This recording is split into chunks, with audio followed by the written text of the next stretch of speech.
Hey guys, I'm here with Go On Board. They have their Witcher Path of Destiny, the new game coming out on GameFound, which is where they can go if they're interested in this. So be sure to check that out. I'll link down in the description below. Why don't you tell me a bit about this? So thanks for having me. Of course.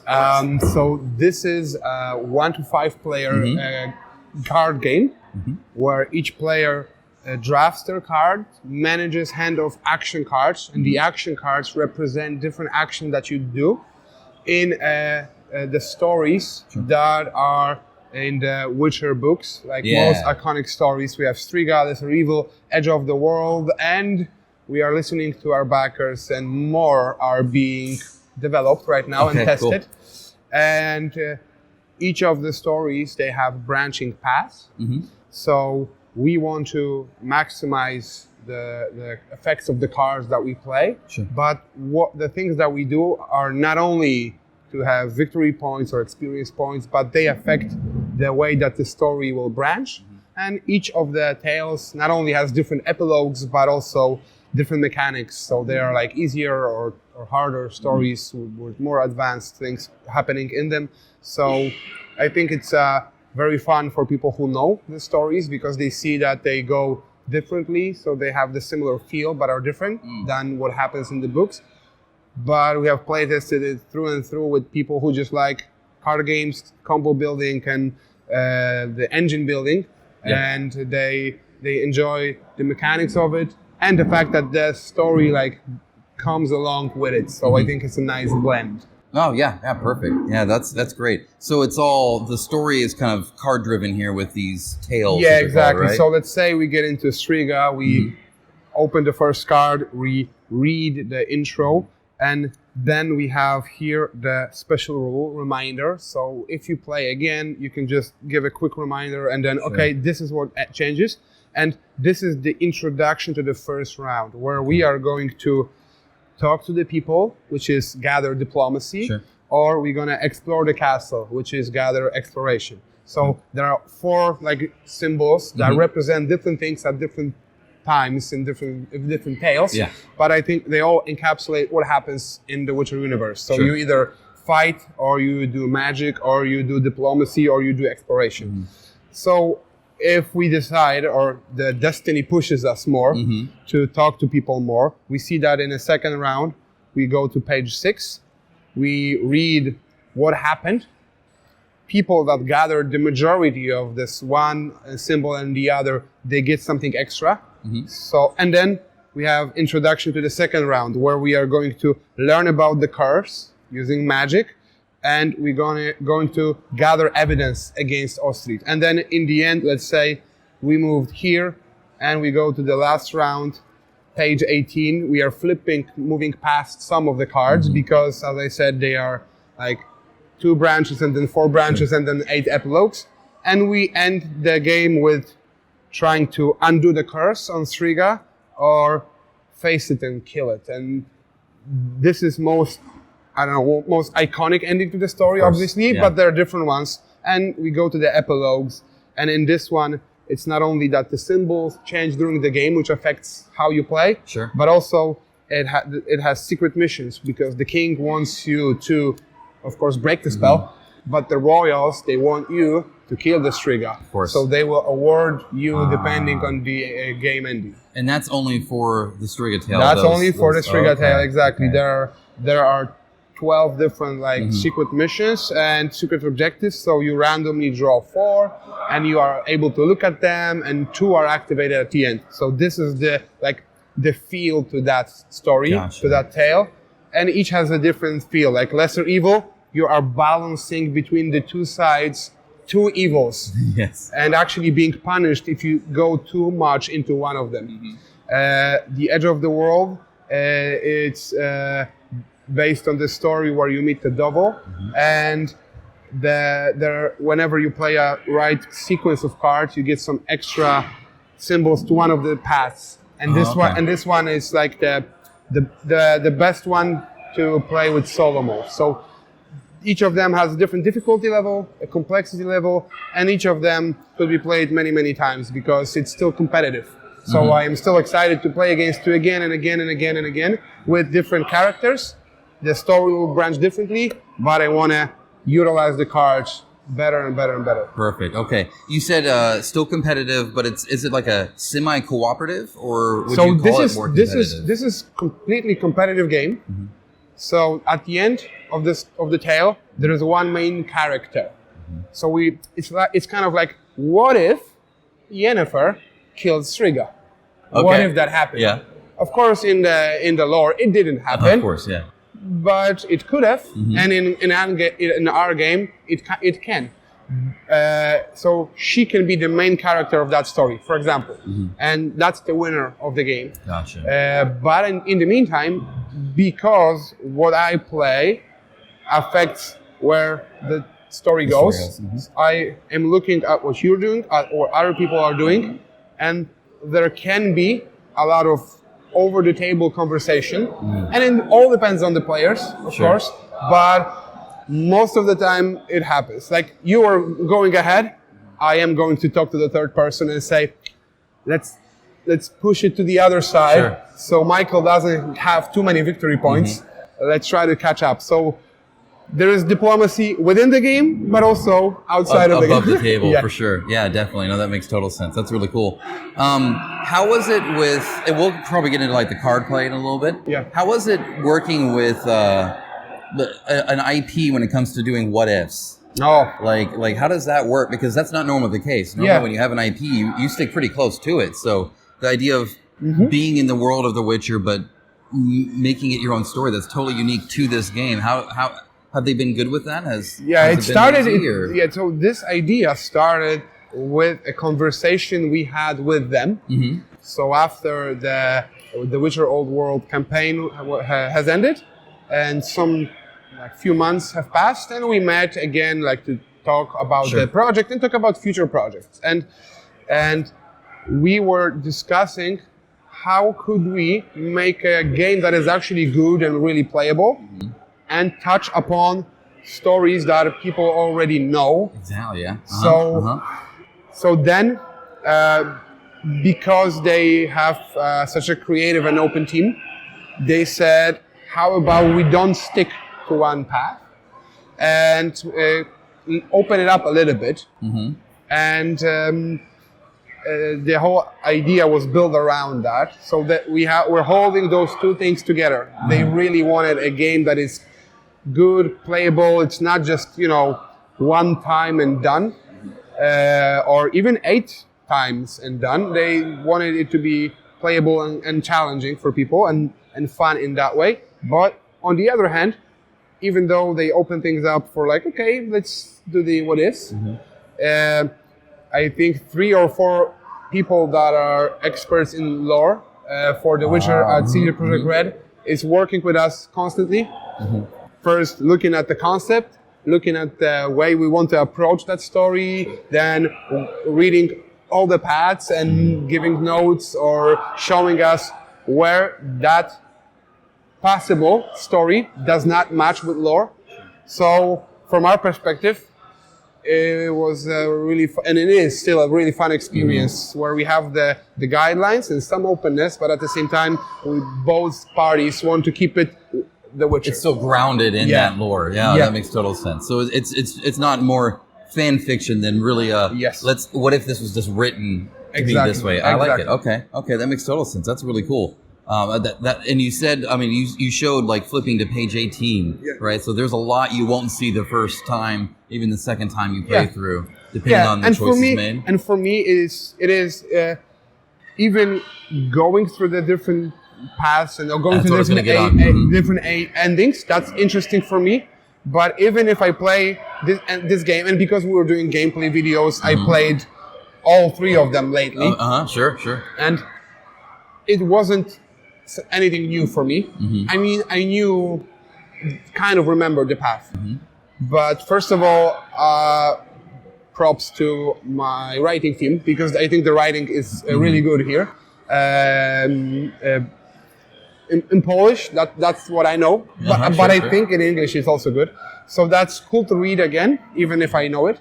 But also it's the new group, new characters, and different ways that we approach things. Sure. And then there can be some story storytelling added to that. Yeah. So like I played with a friend that I play a lot with, and diplomacy wasn't one of the active symbols. But for some reason, he was gathering a lot of diplomacy. So we started like chatting.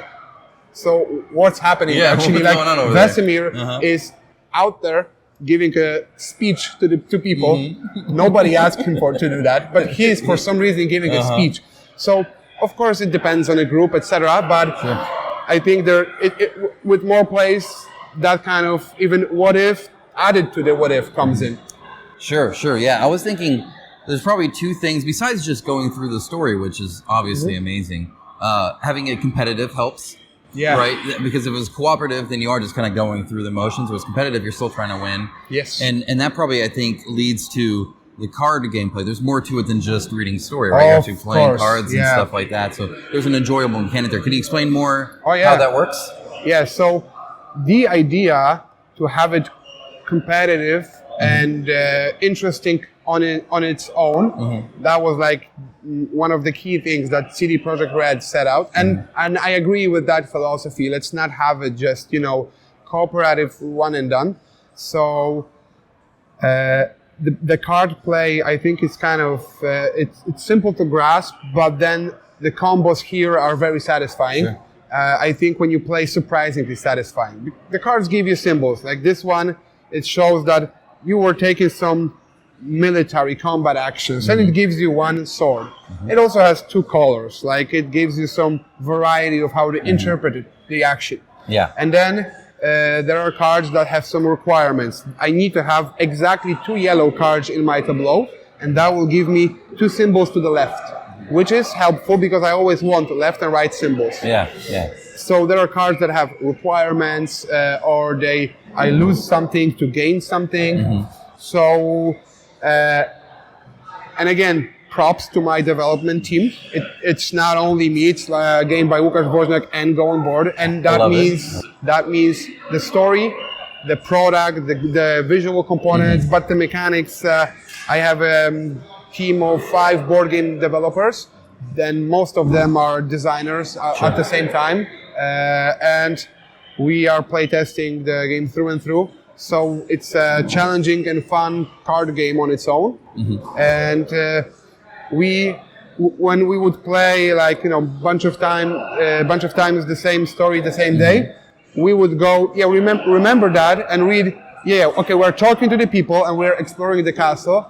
But the challenge is, I want to have more points than him. Exactly. I want to have more points than you. And I am observing, you're doing really well. Or maybe I am going to hate draft those cards because I know you want them. So in a simplicity, I think there is enough complexity even for really experienced board gamers. Sure. Yeah, well, and there's some nuance there too around having to do what the card says versus choosing to do what the card says. So it really matters the order that you do things. Exactly. And at all times you have about 5 or 6 cards in your hand, and then you draw 2 and play 2. So you are still working through your hand and observing. Or maybe I will hold on to this card because I'm not sure where the rest of the group will go. So maybe that will be helpful in the next round. Yeah. And I see what will happen probably in the next round, so I can prepare to that. So perfect. All right, so I think I have maybe 2 more questions. The first, you actually kind of alluded to this when you're talking about Vesemir giving a speech randomly, right? Is there a favorite moment in the games that you've had, the sessions you've had with this, that you could speak about that maybe isn't necessarily written down there, but more situational like that? Is there something that stands out? I don't think there's a favorite one. There's something I can recall from the playtest we had lately. Again, with this the Striga story, where Vesemir, Ciri, and Dandelion, there were the 3 characters that went there. So the actual main character wasn't there with us. Sure. So naturally, if we would end with killing the Striga, most likely Vesemir would be the main act, and it's written into your cards. So, for example, Yennefer, she has her core cards that she starts out exactly. with. Her core cards are give her advantage mainly in magic, little bit diplomacy. So you will see that throughout the game. She will have that tendency. That she will have that tendency, but you are not like pushed into that completely. You can totally go the other way. Sure. So in that moment, Vesemir was giving the speech, and Siri and Dandelion, they went into the crypt to fight with Striga. And what happened is there was this moment where the player who had the most symbols was awarded. And in the story, it was the king looked upon you, and he saw one of you holding a sword, and it was Dandelion. So we were talking over the table. So she did all the heavy lifting, and he just came in and picked up the sword, and he got the props got all for the that. credit for it. The credit. But at the end, because we were also scoring the secret mission cards, actually Siri won the whole story. So she had a plan. So that was interesting to see. He was somewhere in the woods, but he was doing his own thing. Like, of course, going into the things that you want, but like we said, you were giving motivational speeches while we were doing heavy lifting. Yeah. So that was a fun thing to talk about. Like, what if he was the guy that was there in the crypt? How would he, how would he make it about himself? Yeah. You guys are almost adding to it, right? I mean, it sounds like it's very much a game for Witcher fans. Oh, I think right. So if you know the lore, you get that elevated bit out of it. There's the mechanics here for anybody, right? To enjoy. Exactly. But it really, I mean, when you have an IP, it's useful to really, elevate it to another level if you're a fan of that IP. It sounds like that's the case here. Yeah, I think so. Our philosophy with this one and the other games that we're working on is that we want you to have a good experience, board game experience, regardless of anything. So actually, one of the playtests I did with some reviewers in Poland was interesting one because I invited two. One didn't know anything about The Witcher, at all, and the other person, she knew something, but maybe wasn't an expert. Sure. And it was interesting to see what they complemented. So for him, it was he enjoyed the card play, the strategic approach here, and also the fact that the story comes along, so he kind of learns about The Witcher. Sure. For her, it was like, oh, it's written as if it was taken out of the books, but it's different, but similar. So, you can get into this game on a different level. If you know The Witcher only a little bit, or you've only seen the first episode of the first season, then that's all you know, you still will understand what's going on here. But mostly you'll have fun with the card play around the table. Sure. Well, that's great. I guess the one other thing is, obviously you have already made The Witcher: The Old World, right? So for some Witcher fan or anybody who already has that, I guess what is the selling point of getting this one on top of that?